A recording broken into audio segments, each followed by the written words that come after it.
ওম সাইরাম। দর্শক বন্ধুগণ, সাধক জীবন চ্যানেলে সকলকে স্বাগত জানাই।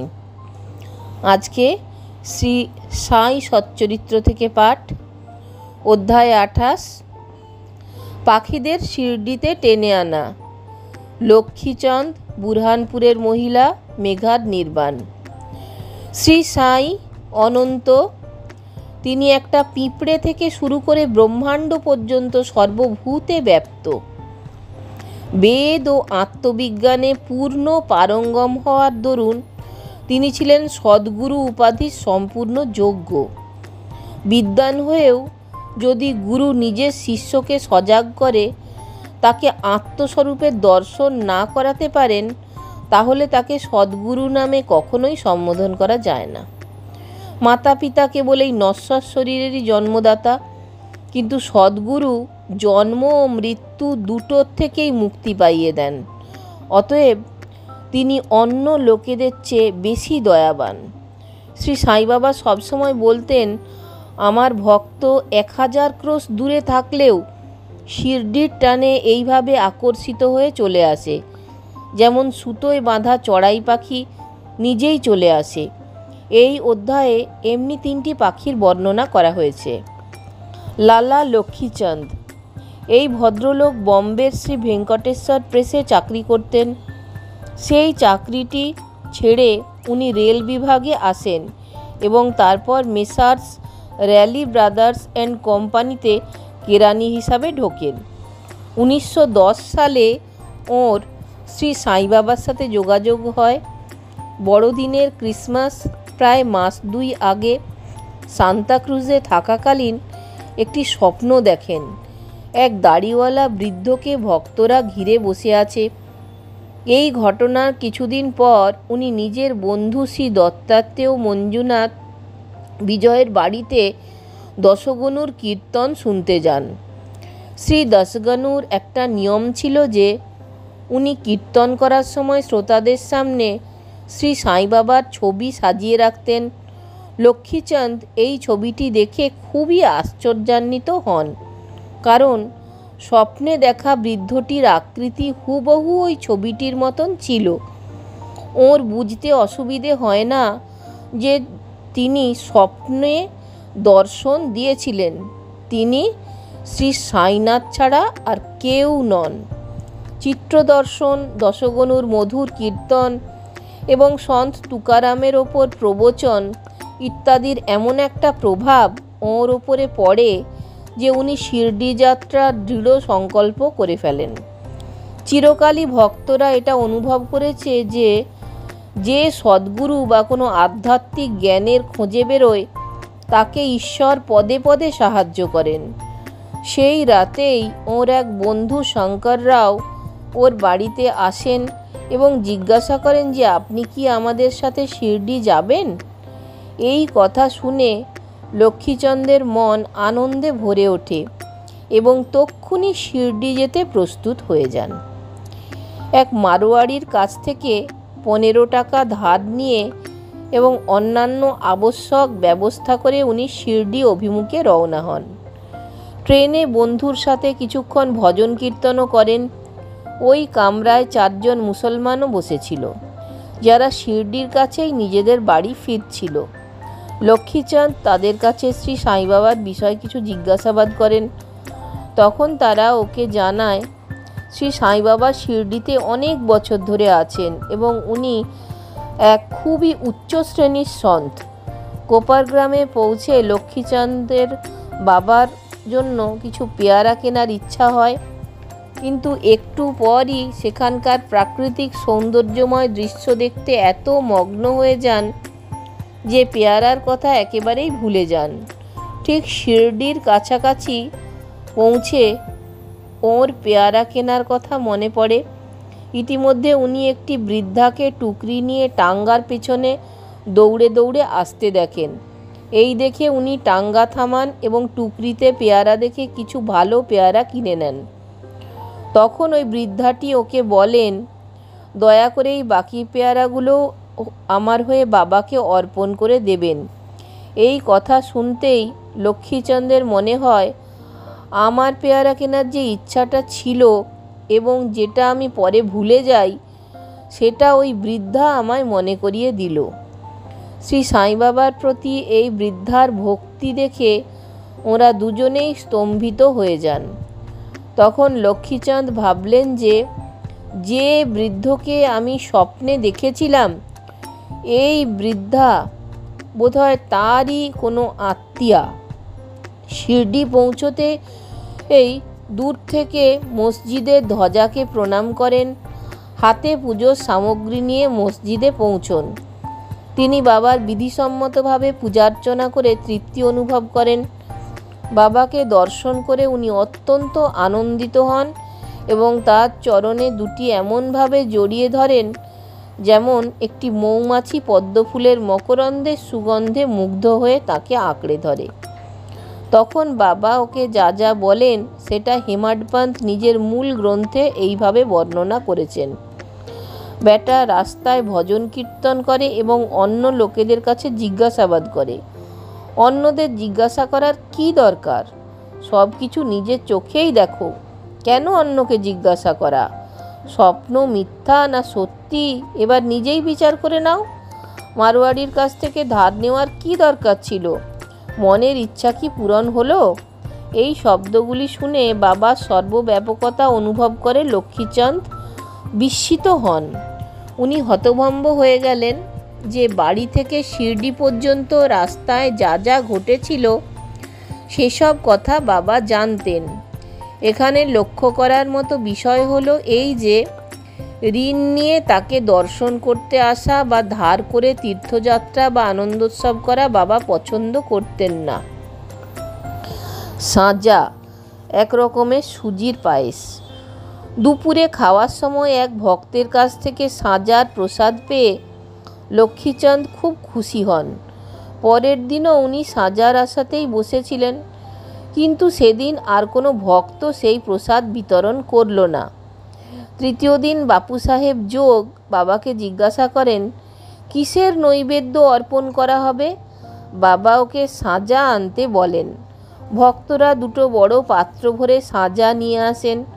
লক্ষ্মীচাঁদের খিদেও খুব জোরে পেয়েছিল, ওর পিঠেও একটা ব্যথা হচ্ছিল। বাবা লক্ষ্মীচাঁদকে বলেন, তোমার খিদে পেয়েছে তাই না? ভালো কথা, কোমরে ব্যথাও হচ্ছে, নাও এবার সাঁজাই ওষুধ হিসেবে খাও। লক্ষ্মীচাঁদ আবার খুব অবাক হয়ে যান যে ওর মনের সব কথাগুলি বাবা কি করে জেনে ফেললেন। নিশ্চয়ই উনি সর্বজ্ঞ। কুদৃষ্টি। এই যাত্রাতেই ওর একবার চাউড়ি শোভাযাত্রা দেখার সৌভাগ্য হয়। সেদিন বাবার কাশি ও শ্লেষার দরুন শরীরটা খুব খারাপ লাগছিল। লক্ষ্মীচাঁদ ভাবেন বাবার নিশ্চয়ই কারো নজর লেগে গেছে, তাই তিনি এই রকম কষ্ট পাচ্ছেন। পরের দিন সকালবেলা মসজিদে বাবা শ্যামাকে বলেন, গতকাল যে আমার কষ্ট হচ্ছিল তার কারণ অবশ্যই কারুর কুদৃষ্টি। আমার মনে হচ্ছে আমার বোধহয় কারোর নজর লাগলো, তাই আমার এত কষ্ট হচ্ছে। লক্ষ্মীচাঁদের মনের কথাটা বাবা এইভাবে প্রকাশ করেন। বাবা সর্বজ্ঞতার অনেক প্রমাণ ও ভক্তদের প্রতি বাবার স্নেহ দেখে লক্ষ্মীচাঁদ বাবা চরণে পড়ে বলেন, আপনার অপূর্ব দর্শন পেয়ে খুবই আনন্দ হচ্ছে। আমার মন মধুপও আপনার চরণপদ্মে এবং ভজন গানেই যেন নিমগ্ন থাকে। আপনি ছাড়া আর কোনো ঈশ্বর আছে বলে আমি জানি না। কৃপা ও স্নেহ দিয়ে এই দাসকে রক্ষা করে তার কল্যাণ করুন। আপনার ভব ভয়নাশক চরণ স্মরণ করতে করতেই যেন আমার জীবন আনন্দে কেটে যায়। এই আমার আপনার কাছে বিনম্র প্রার্থনা। বাবার আশীর্বাদ ও উদ্দীপে খুবই আনন্দিত ও সন্তুষ্ট হন।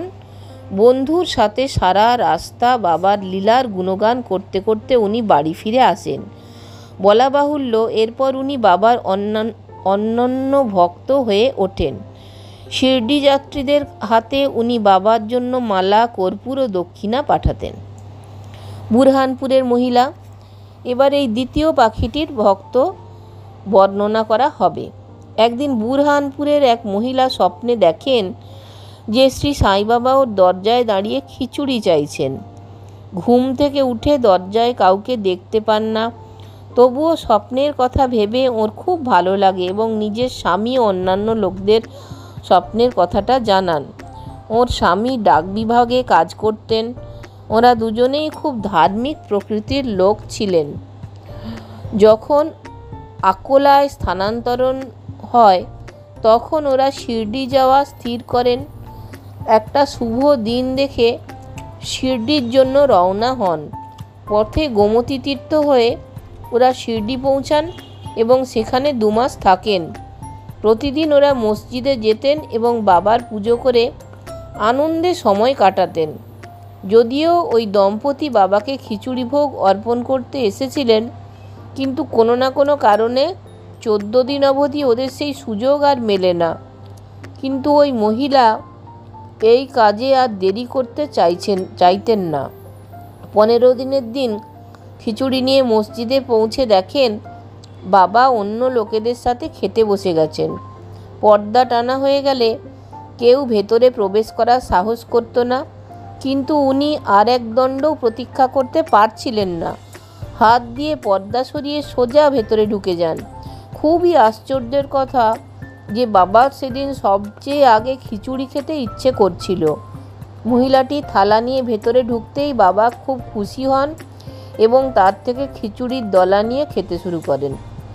বাবাকে এইরূপ আগ্রহান্বিত দেখে প্রত্যেকেই খুব অবাক হয়। পরে যে এই খিচুড়ির গল্পটি শোনে, ভক্তদের প্রতি বাবার স্নেহ দেখে তার খুবই আনন্দ হয়। মেঘার নির্বাণ। এবার 3য় মহান পাখির গল্প শুনুন। বিরামগাঁওয়ের মেঘা ছিল রাও বাহাদুর হরিবিনায়ক ষাটের একজন সরল নিরক্ষর ব্রাহ্মণ রাঁধুনি। সে শিবের পরম ভক্ত ছিল ও সর্বদা পঞ্চাক্ষরীয় মন্ত্র ওং নমঃ শিবায় জপ করত। সন্ধ্যা উপাসনা ইত্যাদি ও কিছুই জানত না, এমনকি সন্ধ্যার মূল গায়ত্রী মন্ত্র পর্যন্ত জানত না। রাও বাহাদুর ওকে খুবই স্নেহ করতেন, তাই ওকে সন্ধ্যার বিধি এবং গায়ত্রী মন্ত্র শিখিয়ে দেন। শ্রী সাই বাবা শিবের সাক্ষাৎ অবতার, এই বলে শ্রী রাও বাহাদুর মেঘাকে শিরডি পাঠাবেন ঠিক করেন। কিন্তু শ্রী ষাটেকে জিজ্ঞাসা করায় মেঘা জানতে পারে যে শ্রী সাই বাবা তো মুসলমান। তাই মেঘা ভাবে যে শিরডি গিয়ে এক মুসলমানকে প্রণাম করতে হবে, এটা তো ঠিক কথা নয়। সাদাসিধা তো সে ছিলই, তাই ওর মনে অশান্তি সহজেই দেখা দেয়। তখন সে নিজের মালিককে প্রার্থনা করে দয়া করে আমাকে সেখানে পাঠাবেন না। কিন্তু ষাটে সাহেব ওর কথা শুনে মোটেই রাজি ছিলেন না। ওর সামনে মেঘার অনুরোধ টিকল না। ষাটে সাহেব নিজের শ্বশুর শ্রী গণেশ দামোদর ওরফে দাদা কেলকারকে, যিনি শিরডিতেই থাকতেন, একটা চিঠি লেখেন। মেঘার পরিচয় বাবার সাথে করিয়ে দেবেন এবং মেঘাকে চিঠিটি দিয়ে কোনো রকমে শিরডি পাঠিয়ে দেন। শিরডি পৌঁছে মেঘা মসজিদে ঢুকতে যাবে এমন সময় বাবা অত্যন্ত রেগে ওঠেন। ওকে মসজিদে ঢুকতে মানা করে দেন। তিনি গর্জন করে বলেন, একে বাইরে বার করে দাও। তারপর মেঘার দিকে তাকিয়ে বলেন, তুমি এক উচ্চ কুলীন ব্রাহ্মণ এবং আমি নিম্নজাতির এক মুসলমান। এখানে এলে তোমার জাত যাবে, তাই এখান থেকে বেরিয়ে যাও। এই কথা শুনে মেঘা কেঁপে ওঠে এবং খুবই বিস্মিত হয় যে ওর মনের কথাগুলো বাবা কি করে জানতে পারলেন। কোনো ক্রমে ও শিরডিতে কিছুদিন থাকে এবং নিজের সাধ্যমতো সেবাও করে, কিন্তু ও তৃপ্তি হয় না।